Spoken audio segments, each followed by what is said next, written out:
네, 반갑습니다. 안녕하세요. 예, 반갑습니다. 앞서 소개받은 LG 디스플레이 CTO 스텝 HRBP에 근무하고 있는 어승수 책임입니다.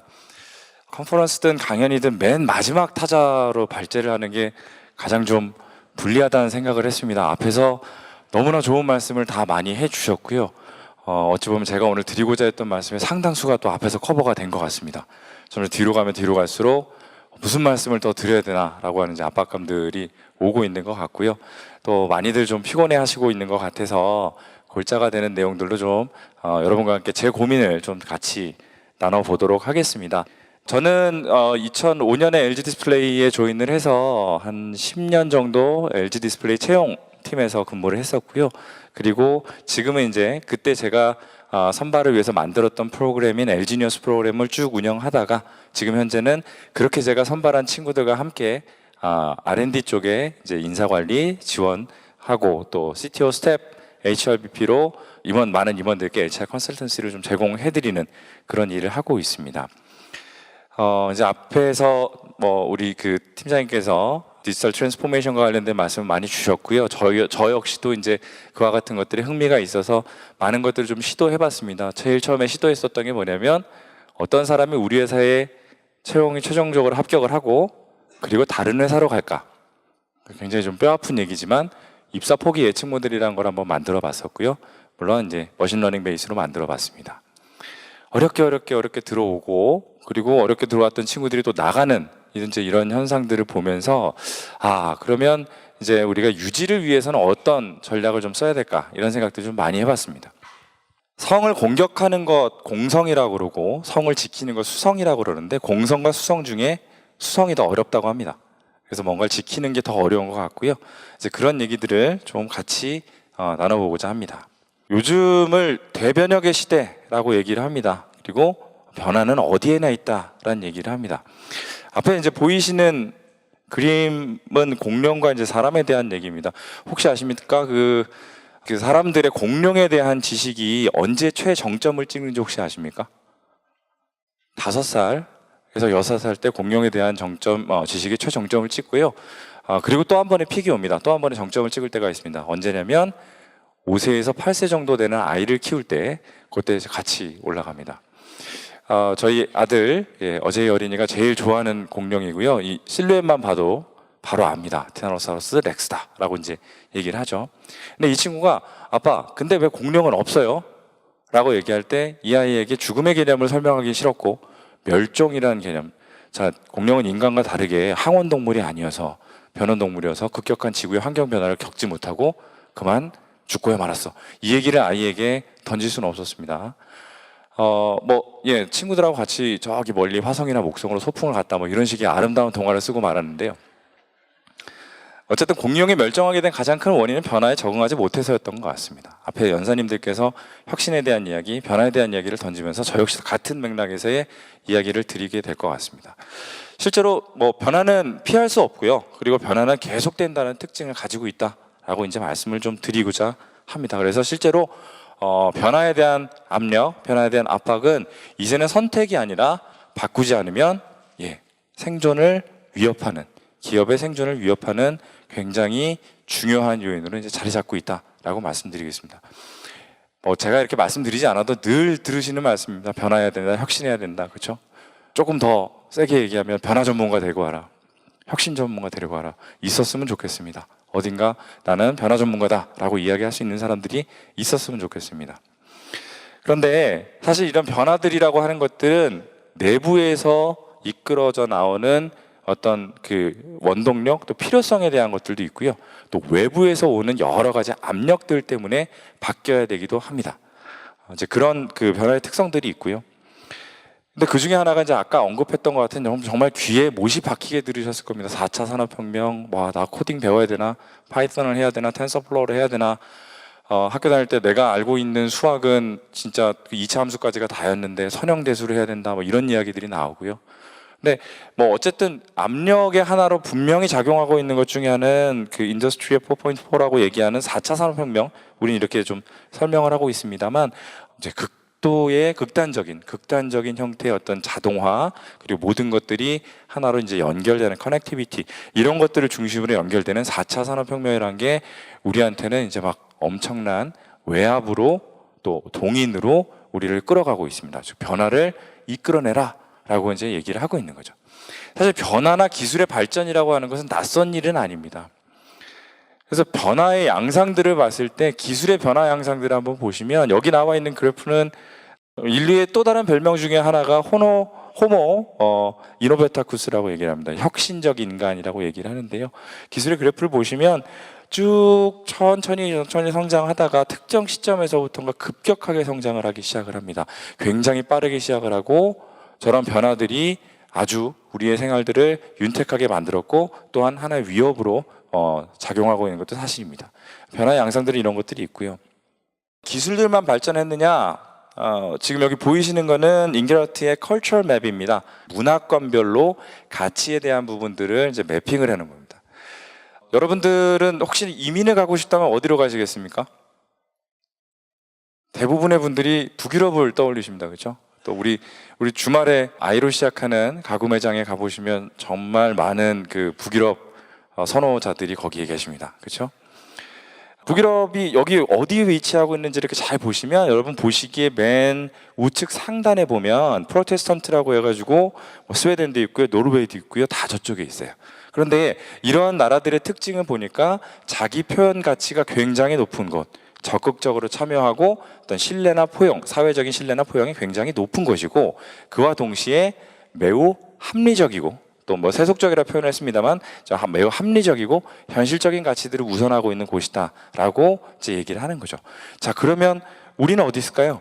예, 붉은 점으로 보입니다. 붉은 점으로 보이는데, 이거 여기 나와 있는 건 2010년부터 14년까지고요. 요 지금 제 소스로 밝혀놓은 요곳에 들어가시면 1990년대부터 지금까지의 어떤 그 변화 모습들을 쭉 보실 수가 있습니다. 우리나라는 이렇게 바뀌어 왔어요. 먼저 전통적인 가치관들에서 지금 현재는 세속적 합리적 가치관으로 축이 많이 올라왔죠. 그렇죠? 그리고 이게 이렇게 바뀌고 있습니다. 점점점 경제적인 안전이나 물리적인 안전, 또 이제 이런 것들을 중요하던 사회에서 점차적으로 자기 표현의 가치, 적극적인 참여, 어떤 신뢰나 관용이 높아졌으면 좋겠다라는 형태로 우리 사회의 가치들이 변하고 있습니다. 잉게라트가 얘기한 것들을 좀 정리를 해보면, 우리가 이제 전통사회라고 얘기하는 전통적인 권위들, 굉장히 가부장적이고 집단적이고 그리고 어떤 종교적인 현재 이와 같은 가치들이 우리 산업화의 과정을 거쳐서 이제 보신 위쪽에 있는 조금 더 이제 합리적이고 법적인 권한들로 변모하고요. 그리고 이때 가장 큰 동기로 작용하고 있는 것은 성공해야겠다, 성취해야겠다, 내가 이것을 이뤄내야겠다라는 어치먼트 모티베이션이 크게 작용을 하고 있었습니다. 그런데 조금 점점점 지나면서, 즉 후기 모더니즘 시대를 지나면서 사람들은 점차적으로 이제 어떤 생각들을 하냐면, 나는 성공 안 해도 될 것 같아, 나는 좀 싫어, 대신에 나는 정말 좀 편안하게 행복하게 내가 원하는 걸 하면서 살고 싶어. 이게 맥시마이즈 웰빙이죠. 그래서 이런 시대로 넘어오는 이 과정들이 결국에는 그 오소리티에 대한, 그 권위에 대한 이제 인정 혹은 또 그 몰입이나 이런 것들을 이제 좀 많이 수준을 낮추게 되는 이제 그런 결과들을 낳았습니다. 재밌는 건요, 여기 나와 있는 이 내용이 97년에 잉게라트한테 제시가 되었고, 이 내용들 잘 보면 우리 회사, 우리 조직에는 이러한 세 개의 각기 상이한 가치를 가지고 있는 사람들이 다 있습니다. 누구라고 말씀은 안 드리겠고, 또 어떤 가치가 옳다라고 하는 것들은 아니기 때문에 이 안에 다 있는 것 같습니다. 뭐 전적으로 보면 우리 아버지, 저희 아버지, 저희 아들, 이런 형태가 되겠죠. 결국에는 이제 이런 형태로 시간이 지나는 축에 따라서 가치들은 변하고 있더라라는 얘기입니다. 아까 밀레니얼에 대한 얘기 나왔습니다. 이제 가치의 변화, 그러니까 아까 우리 기술의 변화, 가치의 변화 얘기를 드리면서요, 제목을 좀 한번 뽑아봤습니다. 요즘 것들이라고 굉장히 도발적으로 하지만 안전하게 따옴표를 찍었습니다. 제가 한 말은 아닙니다. 인정하시나요? 진격의 요즘 것들이라고. 밀레니얼들, 죄송해요. 여기 밀레니얼 세대들이 되시면 제가 지칭한 것은 아닙니다. 미미미미 세대라고 얘기를 하죠. 나를 중심으로 모든 것이 인지되고 인식되는 세대의 특성이 바로 밀레니얼들입니다. 밀레니얼들에 대한 이해들을 많이 하려고 노력을 하세요. 왜냐하면 지금부터 좀 설명을 드려볼게요. 밀레니얼에 대한 생각들을 해보신다라고 얘기하면 어떠세요? 그랬더니 딱 얘기하시는 게 너무 직설적이고 하고 싶은 거, 하기 싫은 거 뭐 이런 것들이 있으면 하고 싶은 것만 하고 굉장히 어떤 쾌락적인 것들 찾아다니고 해외여행 가는 거 좋아하고 말할 때 거침없이 이야기하고 뭐 이제 이런 것들, 조직보다는 나를 먼저 생각하는 이기주의자 뭐 이런 식의 어떤 다크사이드에 대한 이야기들을 많이 하시는데요. 사실 한번 같이 보실까요? 재미가 없으면 움직이지 않는 세대들입니다. 그렇죠? 노잼, 핵노잼, 저도 최근에 알았습니다. 꿀잼 뭐 이런 조금 비속어 뭐 이렇게 뭐 강아지잼 뭐 이런 얘기까지 써가면서 이제 뭐 그런 얘기들 하세요. 그러니까 결국엔 뭐냐면 이들의 특성은 놀이와 일 이거 자체의 구분선들이 크게 없는 것들을 선호하는 친구들입니다. 내가 하고 싶고 내가 재밌어하는 거에는 하지 말래도 덤비는 친구들이죠. 또 하나, 지금 나에게 바로 중요한 건 바로 지금 이 순간이다라고 생각하는 사람들입니다. 그래서 미래보다는 오늘, 그리고 내가 뭔가를 갖는 것보다는 경험하는 것 좋아하고요. 일과 삶의 균형을 추구하고 도전, 실천, 그리고 도전과 실천하는 게 뭐가 나빠? 그런데 이들은 내가 하기 싫은 건 1도 하지 않는 그런 특성들을 가지고 있다고 합니다. 동감하시나요? 예. 많은 분들이 고개를 끄덕끄덕 하시는 분들 보면 진격의 요즘 것들이 맞으신 것 같습니다. 태어나면서부터, 정말 이들은 태어나면서부터 테크놀로지 오리엔티 되어 있고요. 디지털 오리진이라고 얘기를 합니다. 그래서 뭐 이런 얘기 하죠. 왜 수학 공식 외워야 돼요? 그죠? 왜 영어 단어를 외워야 돼요? 그냥 번역기 돌리면 되는 거고 구글 찾으면 되는 건데 그걸 왜 외워야 됩니까? 이런 이야기들이 이제 쉽게 얘기를 하고요. 아주 어린 꼬마들한테, 뭐 저희 조카도 마찬가지면 그 동화책을 주면 보고 싶은 장면을 손가락으로 이렇게 합니다. 확대하고 싶은 거죠. 뭐 아니면 본인이 쓰던 매체는 이렇게 하면 확대가 됐거든요. 안 되면 짜증을 냅니다. 예, 그래서 디지털 오리진이라고 얘기를 하고요. 굉장히 이제 신기하세요. 굉장히 분절적이고 단절되어 있다라고 생각을 하지만 아닙니다. 이들은 새로운 형식의 관계와 소통에 굉장히 능합니다. 요즘에 이제 뭐 달리기 이런 거 합니다, 그렇죠? 그죠? 뭐 게릴라런 이런 식으로 표현하는 달리기들. 정말 이때까지 일면식도 없었던 분들이 갑자기 어느 날 어디에 모여서 자 우리 뜁시다. 그리고 한 3, 4km 막 뛰세요. 그리고 인사하고 안녕히 가십시오. 그리고 갑니다. 굉장히 플래시하죠. 굉장히 짧지만 그들이 원하는 모든 걸 다 추구했다는 거예요. 그래서 이런 식으로 이때까지 우리가 정의하고 알고 있는 소통과 또 관계하고는 전혀 다른 형태의 것들을 많이 운영하고 있는 친구들이죠. 버추얼 팀, 그러니까 가상의 팀, 내 모르는 사람과 가상의 팀을 이뤄서 내가 원하는 목표를 달성하고 그냥 거기서 그 관계가 해소되는 그런 형태의 것들에 굉장히 익숙합니다. 제일 중요하죠. 어떤 그 인사에선 가장 중요한 것 같아요. 제일 중요한 특질적인 요소 중에 하나는 나를 감동시키세요. 나를 인스파이어 하세요. 입니다. 내가 가치 있고 내가 신념, 내가 믿는 것들에 대해서 그리고 내가 하고자 하는 일에 대한 의미를 굉장히 중요하게 생각을 합니다. 의미가 있는 곳에서 경제활동하고 싶어. 아까 포스트 모던의 어떤 가치를 보셨던 것처럼 나는 돈을 많이 버는 게 중요하지 않아. 그런데 내가 하고 싶은 일 할 거야 라고 하는 생각들을 합니다. 전통세대의 입장에서 보면 이해가 안 가죠. 저 친구가 왜 저럴까? 저 녀석이 왜 저럴까? 라는 생각들을 하시게 되는 거죠. 내가 나로 일할 수 있는 곳, 그리고 배우면서 성장할 수 있는 곳에 대한 니즈가 굉장히 강하고요. 이겁니다. 회사는 내가 아닙니다. 후배가 일을 그르쳤어요. 일을 잘못했어요. 후배를 야단칩니다. 딱 야단치시고 나면 그런 생각을 하세요. 아, 내가 너무 심했나? 그렇잖아요. 우리 선배님들 마음이 약하셔서 내가 너무 심하게 얘기했나? 그러면 자, 좋다. 오늘 저녁에 소주 한잔 하면서 풀자. 그러면 이 친구가 굉장히 나를 살갑게 여기겠구나. 고마운 선배라고 생각을 하겠구나. 어떨까요?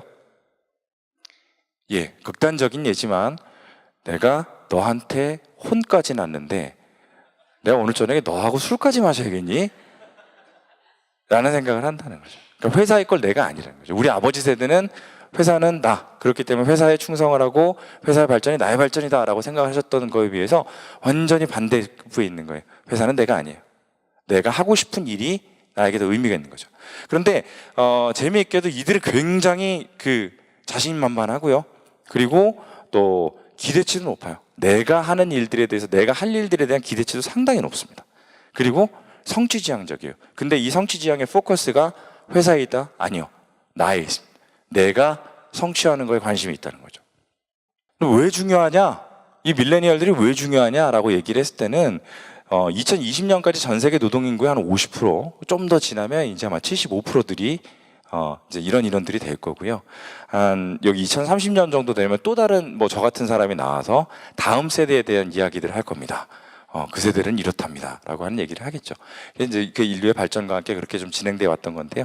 어쨌든 이 밀레니얼들은 앞으로 향후의 노동력, 지금 현재 주력 노동력과 앞으로 향후의 노동력의 큰 폭을 차지할 거기 때문에 이들의 가치, 그리고 이들의 신념, 그리고 이들의 동기를 이해하는 게 인재를 유지하는 데 가장 중요한 키워드가 아닌가 합니다.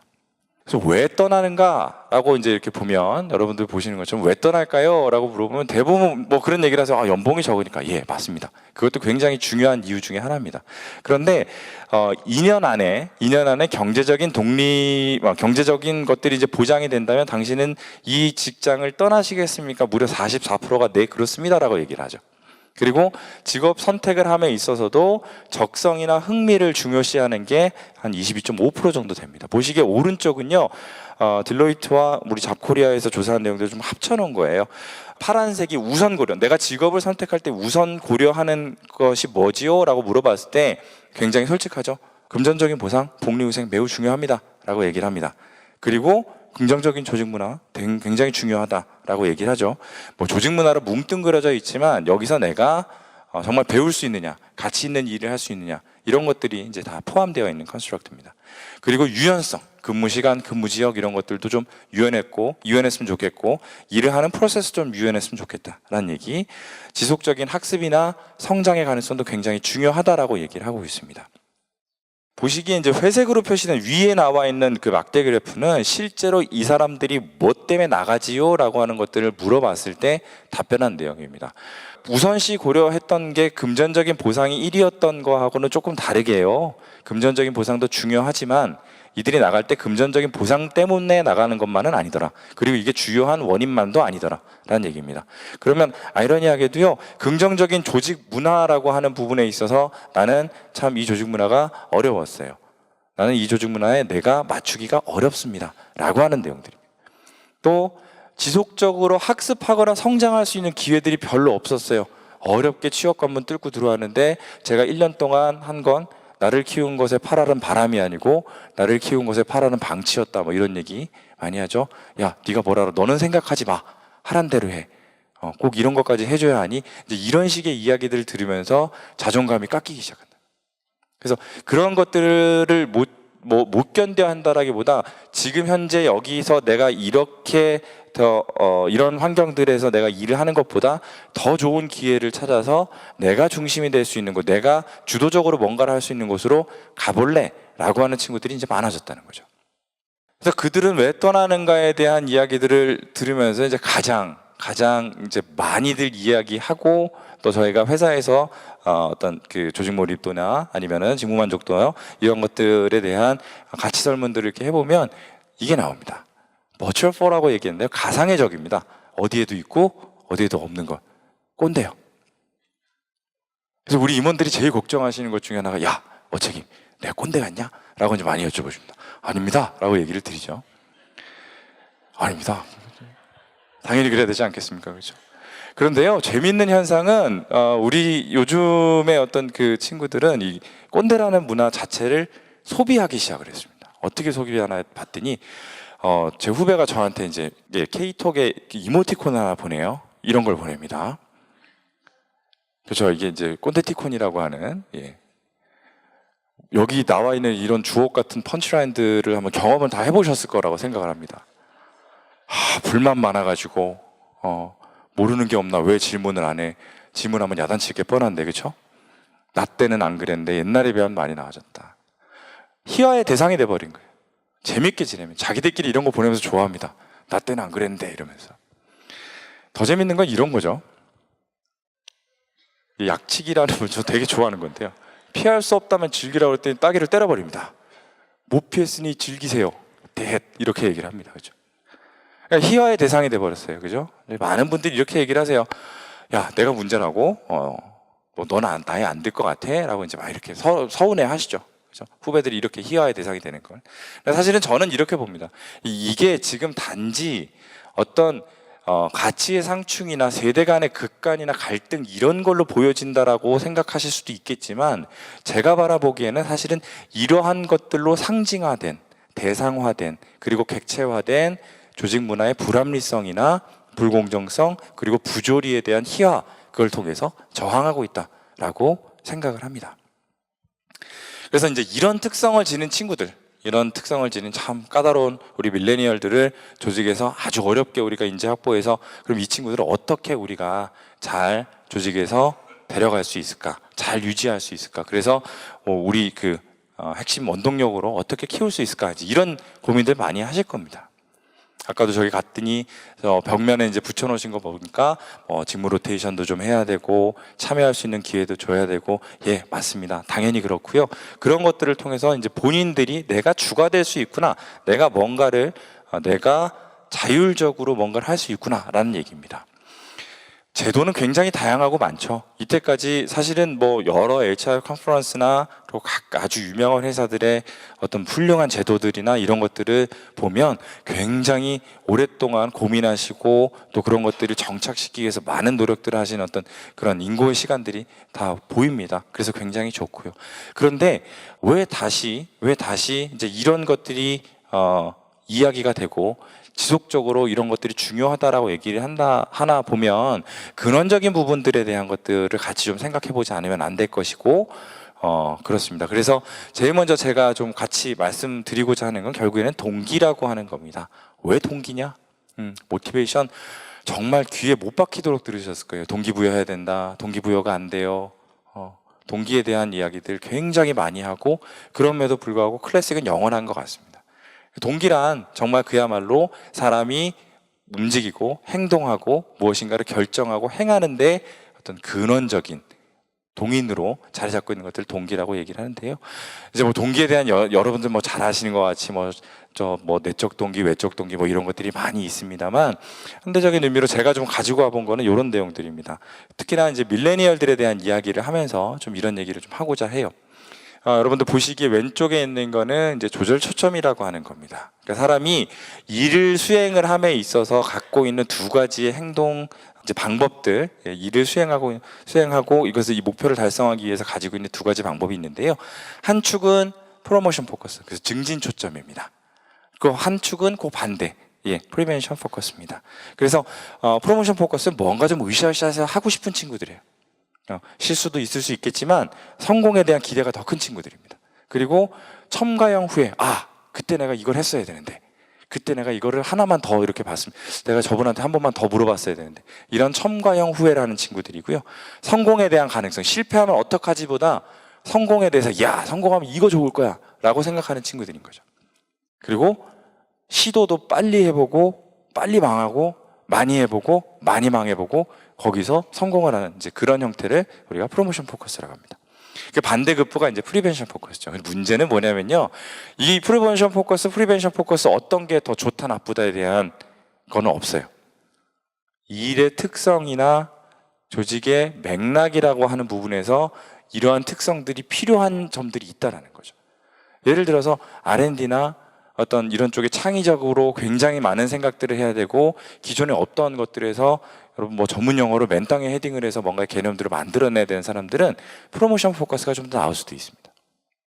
그다음에 우리 관리 쪽에, 그렇죠? 굉장한 아주 엄격한 기준들을 세우고 회사의 어떤 그런 운영들을 전체적으로 이제 관리, 통제해야 되는 컨트롤 집단에는 프로모션 포커스보다 프리벤션 포커스가 더 나을 수도 있습니다. 이거는 회사마다 좀 다를 거고요. 그런데 여기서 집중해야 될 거는 부분, 밑에 제가 그려놓은 거고요. 리더의 포커스하고 밑에 있는 부하 직원의 포커스가 같을 경우 다를 경우로 한번 생각을 해볼게요. 조직 문화가 힘들어요, 일하는 방식이 힘들어요 라고 이야기를 하는 것들은 같은 지점에서 생기기보다는 다른 지점에서 많이 생길 것 같다는 거죠. 그래서 이제 이런 것들에 대해서 우리가 언제 고민을 해야 될까요? 조직을 설계하거나 스태핑을 하거나 신입사원을 배치하거나 이럴 때는 우리가 이런 동기들에 대한 것들을 알고 있다면 조금 더 그들이 만족하는 형태로 배치를 할 수 있고 인적 자원을 활용할 수 있지 않을까라는 생각을 합니다. 보시기 오른쪽은 제일 중요하게 Y 세대 혹은 밀레니얼 세대의 키워드라고 얘기하는 겁니다. 셀프 디터미네이션, 자기 결정권이요. 내가 결정할 수 있도록 해주세요. 늘 입에 달고 다니는 얘기가 취향 존중해 주십시오입니다. 그렇죠? 내가 결정할 수 있어서 내가 좋아서 내가 한다는데 나의 결정을 존중해 달라라고 하는 거죠. 그래서 결국에는 그 자기 결정 혹은 셀프 디터미네이션은 내가 스스로 무언가를 결정하고 이 방향에서 참여하고 이걸 이끌어 나갈 수 있다라고 하는 믿음입니다. 믿음과 신뢰, 이런 것들이 신념, 이런 것들이 제시가 됐을 때 이 사람들은 하지 말래도 하는 거죠. 그래서 자율성, 스스로가 행동하게 하는 이 자율성, 그리고 이 친구들의 특성상 능력 있는 존재로 보여지기를 원하고 또 능력 있는 존재로 되기를 원합니다. 그럼 이건 무슨 얘기냐? 결국 네가 능력을 가지고 있어. 그리고 넌 이게 능력을 참 잘해. 이런 것들에 대해서 인정해 줘야 되고요. 그리고 너 지금 네가 능력 있는 사람이 되려면 이런 것들이 좀 필요할 것 같아 라고 하는 상호작용 내에서의 피드백들을 굉장하게 중요하게 생각을 합니다. 나에 대해서 관심이 있었으면 좋겠다라는 생각을 한다는 거죠. 맨 마지막으로 주위 구성원들과 함께 이런 일들을 하고자 한다는 관계적인 안정성, 이런 것들이 밀레니얼 세대를 바라보는 여러 가지 동기들 중에 굉장히 중요하지 않을까라는 생각을 해봅니다. 조직에 대한 얘기를 좀 해볼게요. 실제로 이제 굉장히 익숙한 조직의 형태는 여러분들 보시기에 맨 왼쪽에 있는 내용입니다. 그래서 맨 위에 CEO부터 시작해서 맨 밑에 이제 우리 신입사원 막내들까지 쭉 들어오는 이러한 하이어라키, 굉장히 편하죠. 그러니까 관리 통제가 굉장히 편하다는 얘기입니다. 자, 우리가 늘 듣는 말 위에서 쭉 내려와서 자, 취업해서 언제까지 오주세요. 쫙 올라가죠. 이런 형태의 하이어라키들을 가지고 있어요. 자, 성장의 욕구나 이런 부분, 내가 주도할 수 있는 주도성들은 하이어라키에서 봤을 때는 조금 쉽게 달성되지는 않을 그런 내용들입니다. 그래서 사실 자포스라고 하는 기업이나 이런 쪽에서 지금 얘기하고 있는 거는 홀라크라시라고 하는 조직의 개념들입니다.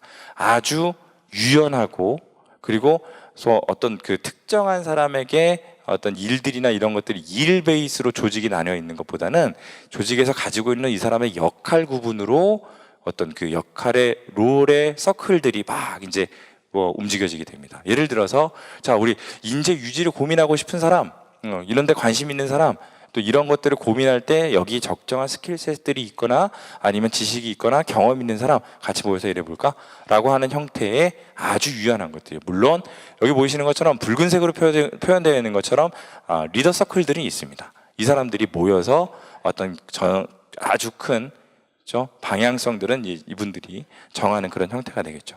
그래서 개인의 전문성 기반에서 동료들과 자율적인 회의를 통해서 수시로 책임과 권한들을 이제 조정하는 그런 것들을 하게 됩니다. 그래서 아주 유연한 조직 운영이 가능하고 자유로운 의사 표현이 가능하고 내가 하고 싶은 것들을 자율적으로 선택을 하기 때문에 당연적으로 창의성도 높아지고 그리고 성과들도 높아진다고 얘기합니다. 다만 모든 것이 그렇듯이 좋은 점만 있지는 않습니다. 다크사이드들이 있겠죠. 그래서 인력 운영의 효율성이나 위계 구조 대비해서 어떤 추진력들은 조금 떨어지는 그런 면모들을 보입니다. 그래서 조직의 구조도 저희 회사에서는 최근에 이런 형태로 좀 가기 위해서 좀 노력을 많이 하고 있습니다. 그래서 그렇다고 해서 여기는 하이어라키 자체를 완전히 다 포기할 수는 없을 거고요. 그럼 만약에 창의성을 극도로 요구한 집단들에 있어서는 이런 형태의 프로젝트 베이스의 집단 혹은 어떤 아주 자율과 창의를 쉽게 발현할 수 있는 저런 아주 유연한 형태의 경계들, 물론 하이브리드가 되겠지만 과도기적에는 저런 형태로 좀 가고자 노력을 하고 있습니다. 인사정책이요. 네, 여기 나와 있는 거랑 똑같아요.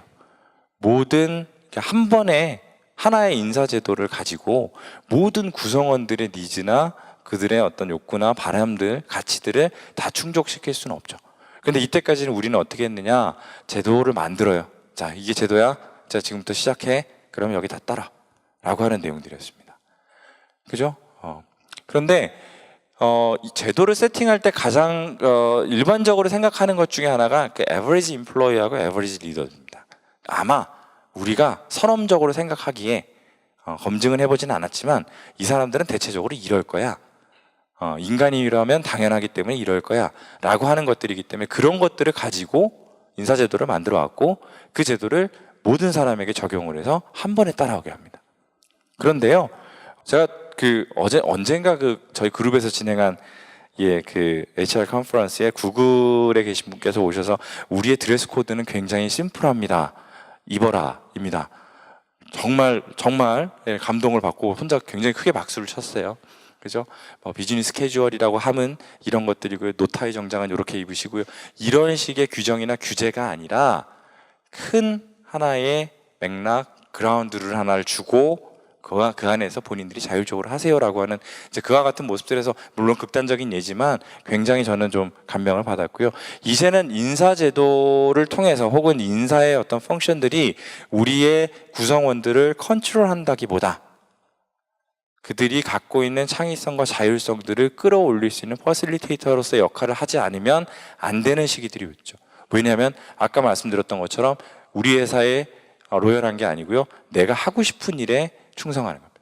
그리고 그들은 어디든지 내가 하고 싶은 일들을 따라서 갈 수 있는 준비들이 되어 있는 집단이라는 거죠.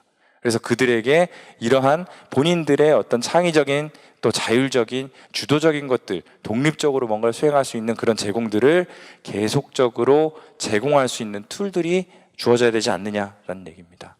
그러니까 결국에는 이들의 육성과 관련된 이야기를 하면서도 사실은 자기 효능감이라고 하는 얘기들에 대한 얘기고요.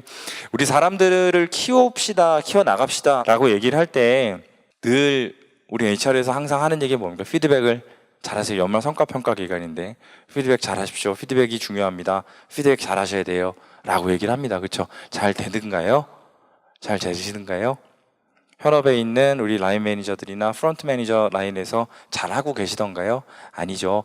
피드백이라고 하는 것 자체는 매우 고도로 복잡하고 어렵고 오랜 시간 동안 그를 관찰하고 이 사람에 대한 객관적인 판단들이 서 있을 때 가능하다라는 얘기를 좀 드리고 싶습니다.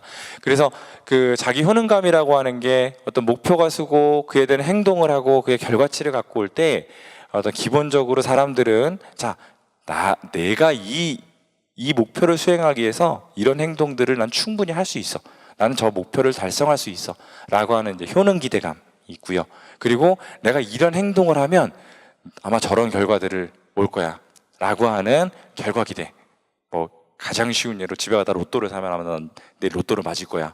로또를 맞으면 어떻게 할까? 이런 식의 생각들을 하는 이제 이런 극단적인 예입니다만 역시 결과 기대. 이런 것들이죠. 그래서 나눠서 우리가 생각을 해야 될 필요가 있을 것 같아요. 피드백은 그냥 하나에 뭉쳐서 피드백이라고 생각을 하지 마시고 효능 기대, 이들이 가지고 있는 우리 부하 직원들이나 밀레니얼 세대들이 가지고 있는 본인이 가지고 있는 내가 할 수 있을 것이라고 하는 기대나 신념에 대해서 일단은 수용을 해주시고요. 그런데 우리가 바라는 그 갭들은 이런 것 같아. 이 갭에 대한 이야기와 함께 회사가 너에게 무엇을 해줄 수 있을까? 뭘 해주면 좋겠니라고 하는 피드백들을 주는 게 좋을 것 같다는 거죠. 저는 이 일을 하고 싶은데 제가 생각하기에는 학업적인 부분이나 어떤 선진 지식들이 좀 필요한 것 같습니다. 우리가 생각해도 그래. 그러면 그를 꼭 우리가 유지해야 되는 자원이라면 연봉 더 줄게가 아니고 그러면 우리가 이런 학교나 이런 데다가 너를 학위 파견을 보내면 어떻겠니? 라고 하는 식의 어떤 제안이나 또 이런 연구실에서 네가 회사에 있지 말고 거기서 한번 근무를 해보면 어떻겠니? 라고 하는 조직이 무엇을 너에게 해줄 수 있을까에 대한 얘기를 해야겠죠. 근데 아까 앞으로 돌아가겠지만 하나의 인사제도로 모든 것들을 다 하고자 한다면 그와 같은 것들은 일어나지 못할 것 같습니다. 극단적인 형평성의 논리에 따라서 어려울 수도 있겠다는 거죠. 그런데 그 극단적인 형평성의 논리들이 결국에는 또 획일화된 혹은 하향평준화된 조직의 성과들을 가지고 온다면 그 형평성들은 이제는 모두의 합의하에 조금은 바뀌어 나가야 될 부분이 아닌가라는 생각을 합니다. 또 하나, 결과치에 대한 기대에 있어서 본인 열심히 합니다. 우리 성과평가 때 이제 가만 우리 후배들 쑥 써서 온 거 보면 하나같이 다 나는 이런 일을 하는데 얼마나 많은 고생을 했습니다. 그죠? 인정해 주세요. 고생 많았다. 라고 인정해 주셔야 됩니다. 나 때는 말이야 이렇게 얘기하시면 안 됩니다. 그죠? 고생 많았다. 그런데 회사가 기대한 바는 이런 거였고 네가 진짜 해온 거는 이런 거야 라고 하는 그 갭들에 대한 이야기를 해줘야 돼.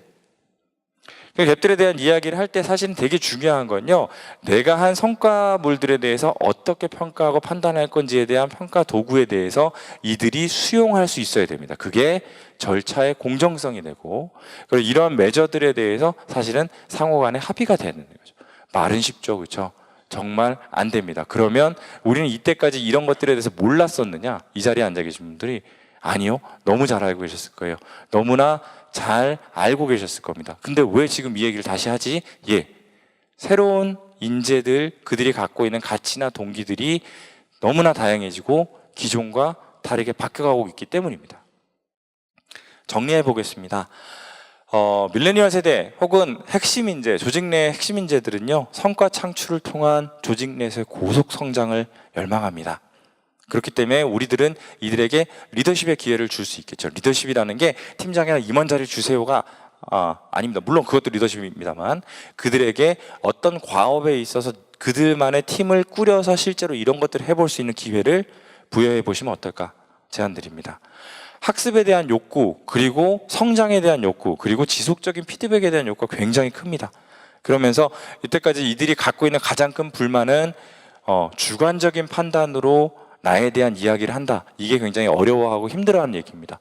객관적인 관찰 기반의 강점과 보완점에 대해서 명확히 이야기해 주시고, 회사가 어떤 도움을 같이 줄 수 있을까에 대해서 서로 상의하시는 게 유지 전략에 굉장히 좋은 도움이 될 것 같습니다. 또 하나, 이들이 갖고 있는 가장 큰 특징 중에 하나는 비합리성, 비효율성, 관료주의에 대한 저항입니다. 여기 아니어도 내가 일할 곳은 많고 내가 갖고 있는 가치를 충족시켜줄 만한 일들은 어디에도 있다라고 생각하는 자신감들이 있는 친구들입니다. 그래서 우리가 늘 조직문화, 아까 우리 진격의 꼰대 이런 얘기도 드렸습니다만, 일하는 방식과 조직문화에 대해서는 다시 한번 점검하고, 그런 자율성과 주도성을 저해할 만한 요소들은 없는지, 그리고 있다면 단기간에 문화가 바뀌면 그것은 문화가 아닙니다. 그렇죠? 지속적으로 지치지 않고 우리는 그런 이야기들을 할 수 있어야 될 것 같습니다. 또 마지막으로 유연한 업무 프로세스를 요구합니다. 그래서 굉장히 정해져 있고, 야, 기준에 닿지 않아, 틀린 것 같아, 안 돼, 무조건 안 돼, 인사는 맨날 노하는 사람, 이런 식의 시각들보다는 유연한 업무 환경, 유연한 업무 프로세스를 우리가 어떻게 가져갈 수 있을까라고 하는 생각들로 정리를 하는 것이 어떨까 합니다. 마지막으로 드리고 싶은 얘기입니다. 왜 또 갑자기 동기냐 가치냐라는 얘기를 많이 하신다면요, 여러분, 4차 산업혁명의 시대고 디지털 트랜스포메이션 굉장히 중요하고요, 이런 그들의 동기나 가치를 매저할 수 있는 방법은 이제 점점점 디지털라이즈 되고 있습니다. 접근성이 더 쉬워진다는 거죠. 다만 우리는 그들에 대해서 얼마나 이해하고 있는가에 대한 부분을 보면, 제도를 위반해왔고 제도를 운영을 하고 그들을 관리한다는 우리들은 사실 그들에 대해서 얼마나 이해하고 있을까, 그들이 갖고 있는 가치관에 대해서 얼마나 이해하고 그들에게 어떤 인터벤션을 제공하고 있을까라고 생각을 해보면, 저부터 스스로 굉장히 큰 반성을 할 수밖에 없는 그런 환경이었습니다. 그래서 우리 같은 업계에 계신 우리 동료들께서도 저하고 함께 생각이 같으시다면, 앞으로는 우리 임직원들이 어떠한 생각과 어떠한 가치관, 그리고 어떠한 동기들을 가지고 일을 하고 있는가에 대한 생각들을 좀 같이 한번 나눠보셨으면 좋겠다는 생각을 합니다. 마지막에 말씀드리고자 합니다. 변화 피할 수 없고 또 언제나 있다라고 얘기할 때 가장 무서운 점, 변화에 있어서 가장 무서운 점은 여기 나와 있는 이 단어인 것 같습니다. 변화하시겠습니까? 아니면 변화됨을 당하시겠습니까? 라고 하는 내용, 제가 오늘 드리고자 했던 말씀의 마지막이었습니다. 경청해 주셔서 감사합니다. 고맙습니다.